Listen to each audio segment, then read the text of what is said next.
Surprise. Dhotis and shirts नाले Puma தான். Puma Majestic Collections, premium dhotis and shirts.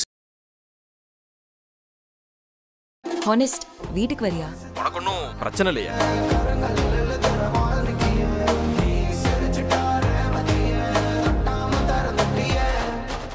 Holidays நாலே அது நம்ம GT Holidays தான். GT Holidays, South India's #1 travel brand. You know you are special when you're with GT Holidays.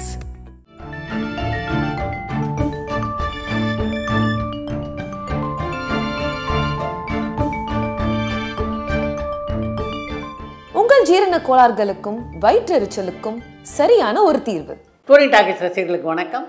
வாங்க lens நிகழ்ச்சிக்கு போகலாம்.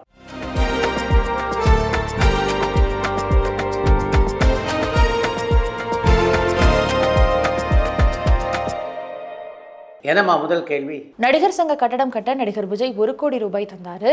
ஆனா அந்த பெருந்தன்மையே சூப்பர் ஸ்டார் ரஜினிகாந்த் சாருக்கு இல்ல. இப்ப வரைக்கும் எந்த ஒரு தொகையும் தராம இருக்காருன்னு மந்தவெளியில இருந்து செல்வம் ஆறுமுகம் கேட்டிருக்காங்க. தென்னிந்திய நடிகர் சங்கத்துடைய கட்டட நிதிக்காக நடைபெற்ற பல கலை விழாக்களில் ரஜினிகாந்த் கலந்து கொண்டிருக்கிறார். அந்த விழாக்களில் எல்லாம் ஏன் விஜய் கலந்து கொள்ளவில்லை அப்படின்னு கேள்வி கேட்க முடியுமா?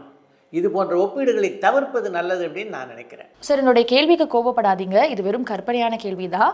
இயக்குனர் மிஷ்கின் சார் பாலகிருஷ்ணா வச்சு ஒரு படம் இயக்குனா அது எப்படி இருக்கும்னு KGFல இருந்து லிவிங்ஸ்டன் கேட்டிருக்காங்க.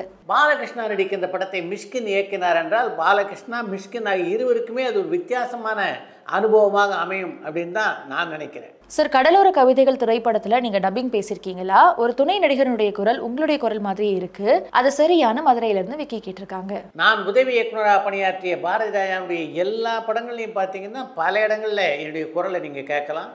கைதியின் டைரி திரைப்படத்தில் ஒரே காட்சியிலேயே பல பேருக்கு நான் குரல் கொடுத்திருக்கிறேன். சார், கடந்த கால பேட்டி முன்னத்துல பராசக்தி திரைப்படத்தை இப்போ இயக்குனா அந்த திரைப்படத்துல யாரு நடிச்சா நல்லா இருக்கும்னு கேட்ட கேள்விக்கு அந்த மாதிரி வரலாற்று சிறப்புமிக்க திரைப்படத்தையோ அல்லது அந்த திரைப்படத்தினுடைய தலைப்பையோ பயன்படுத்துறது தவறுன்னு நீங்க சொல்லியிருந்தீங்க. ஆனா இப்போ சிவகார்த்திகேயனுடைய படத்துக்கு பராசக்தின்ற தலைப்பு வச்சிருக்காங்க. அது உங்களுக்கு வருத்தம் அளிக்கலையான்னு திருச்சியில இருந்து பாலு கேட்டிருக்காங்க.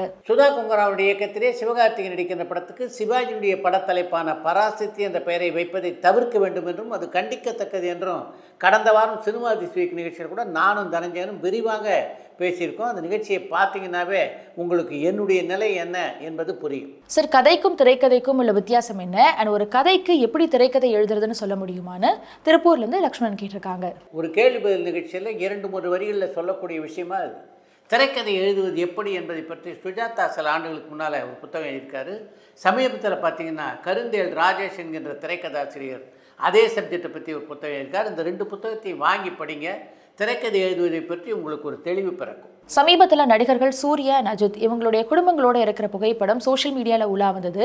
ஆனால் நடிகர் விஜய் தன்னுடைய மனைவியின் குழந்தைகளோட இருக்கிற புகைப்படம் எந்த ஒரு சோஷியல் மீடியாலுமே இல்லையே. இதுக்கான காரணம் நேரம் இல்லைன்றதுனாலயா அல்லது அவர் அரசியலுக்கு வந்ததுனால குடும்பத்தில் ஏற்பட்ட சலசலப்பின் காரணமான தெற்கு ஆத்தூர்ல இருந்து பரத்குமார் கேட்டிருக்காங்க. தூங்குறவங்களை எழுப்பலாம், தூங்குற மாதிரி நடிக்கிறவங்களை எழுப்ப முடியாது அப்படின்னு சொல்லுவாங்க. அது மாதிரி உங்களுக்கு விடை தெரிந்த ஒரு கேள்வியை பற்றி என்கிட்ட கேட்டீங்கன்னா நான் என்னன்னு பதில் சொல்லேன். சார், ஜெய்பீம் திரைப்படத்தில் நடிகர் மணிகண்டன் வசனம் எழுதினதா உங்களுடைய நேர்காணல சமீபத்தில் சொல்லியிருந்தாரு.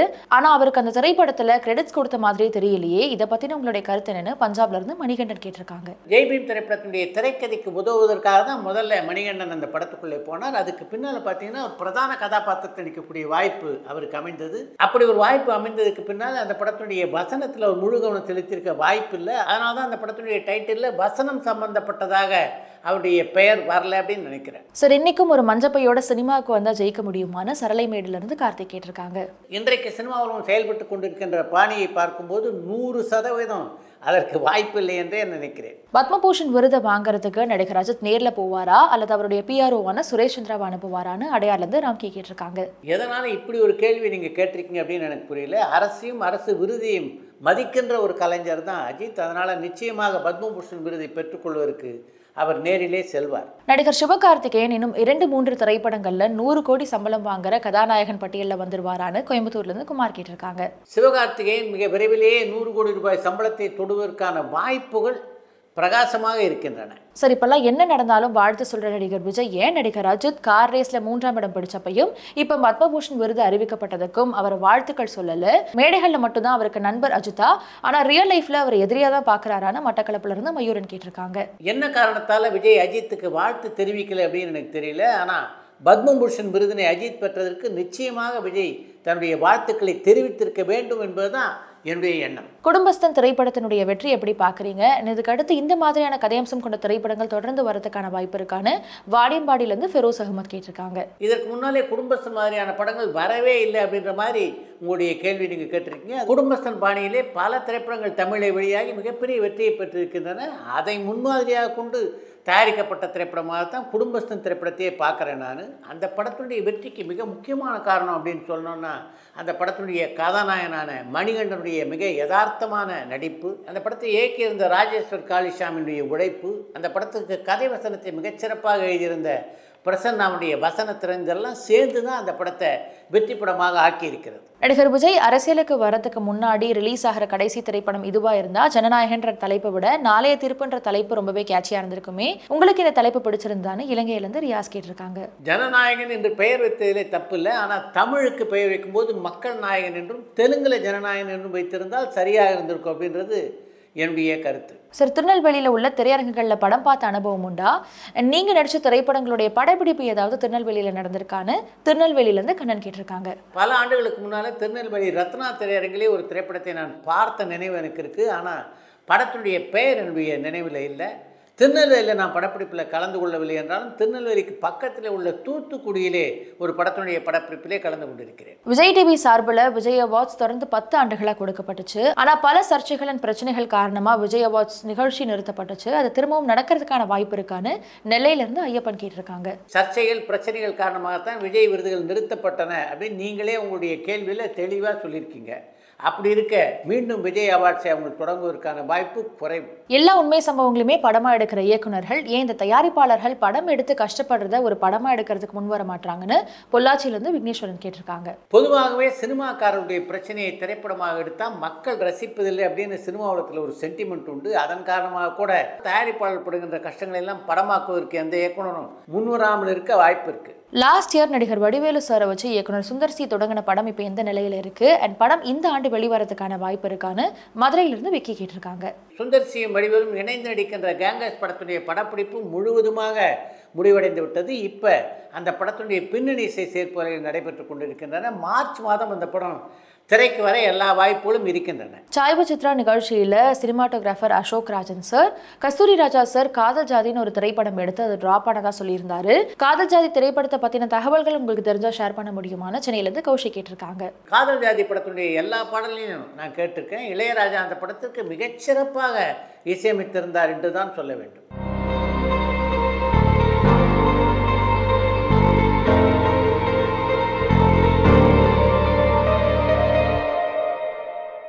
சார், கிளாப் போர்டை எப்படி ஒரு காட்சிக்கு தகுந்தபடி கிளாப் பண்ணுவாங்க அண்ட் அன்னையிலிருந்து இன்னை வரைக்கும் பயன்படுத்தப்படுற கிளாப் போர்ட் பற்றி சொல்ல முடியுமான்னு மதுரையிலிருந்து விக்கி கேட்டிருக்காங்க. கிளாப் போர்டு அப்படின்றது காட்சிக்கு தகுந்த மாதிரி உருவாக்குகின்ற ஒன்று இல்லை. அந்த கிளாப் போர்டில் என்னென்ன விவரங்கள்லாம் அடங்கியிருக்கும்னா எந்த தேதியில் அந்த காட்சிகளை படமாக்குறாள் அப்படின்ற விவரம் அடங்கியிருக்கும். அதே மாதிரி சீன் நம்பர் என்ன, எத்தனையாவது டேக், இந்த போன்ற விவரங்கள் தான் கிளாப் போர்டில் பொதுவாக இடம்பெற்றிருக்கும். அடுத்து இன்று ஒரு தகவல். அண்மையிலே மறைந்த பின்னணி பாடகரான ஜெயச்சந்திரன் இசைஞானி இளையராஜாவுடைய இசையிலே ராசாத்தி ஒன்று, காத்திருந்து காத்திருந்து, குடியிலே மல்லிகைப்பூ உட்பட பல பாடல்களை பாடியவர். ராஜாவுடைய குருநாதரான மெல்லிசை மன்னர் MS விஸ்வநாதனுக்கு ராஜாவுக்கு உள்ள ஒற்றுமைன்னா அதனுடைய மெலடி ட்ராக் தான் என்று குறிப்பிடுகின்ற ஜெயச்சந்திரன் இளையராஜாவின் இசையிலே தான் பாடிய பாடல்களில் மிகவும் கடினமான ஒரு பாடல்னா அது கிழக்கே போகும் ரயில் படத்திலே அமைந்திருந்த மாஞ்சோலை கிளிதானோ என்று தொடங்குகின்ற பாடல் தான் என்று குறிப்பிட்டிருக்கிறார். ராஜாவை பொறுத்த வரைக்கும் அவர் எப்படி சொல்லி கொடுக்குறாரோ அப்படியே பாடணும். அதில் கொஞ்சம் மாறுதல் இருந்தால் கூட முதல்லேருந்து பாட சொல்லி விடுவார். அவ்வளவு ஸ்ட்ரிக்ட்டு. மாஞ்சோலை கிளிதானோ என்று தொடங்குகின்ற அந்த பாடலில் நெளிவு சுழிவுகள் அதிகம் அப்படின்றதுனால மிகவும் கஷ்டப்பட்டு அந்த பாடலை நான் பாடினேன் என்று இளையராஜாவுடன் தான் பணியாற்றிய அனுபவத்தை ஒரு பத்திரிகை பேட்டியிலே பகிர்ந்து கொண்டிருக்கிறார் ஜெயச்சந்திரன். ஸ்கிரிப்ட் சைடில் அவருடைய கான்ட்ரிபியூஷன் எப்படி இருக்கும்? இந்த படத்தை பொறுத்த வரைக்கும் சார் அவர் ஒரு விஷயத்தில் ரொம்ப தெளிவாக இருந்தார். இதை ஒரு மாஸ் ஆக்ஷன் படமாக நம்ம கொண்டு போகக்கூடாது.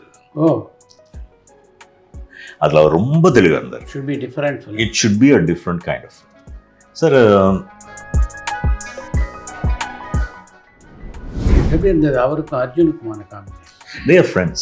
இந்த படத்துக்கு வந்து அர்ஜுன் சார் ரொம்ப பொருத்தமாக இருப்பாருன்னு சஜஸ்ட் பண்ணதில் அஜித் சாருக்கு ஒரு பெரிய பங்கு. சொல்லிகிட்டே இருப்பார், நீங்கள் பேசுங்க, அர்ஜுன் சார்கிட்ட பேசுங்க அப்படின்னு. அவர் சொல்லி தான் நாங்கள் வந்து அர்ஜுன் சார் வந்து காண்டாக்ட் பண்ணினோம்.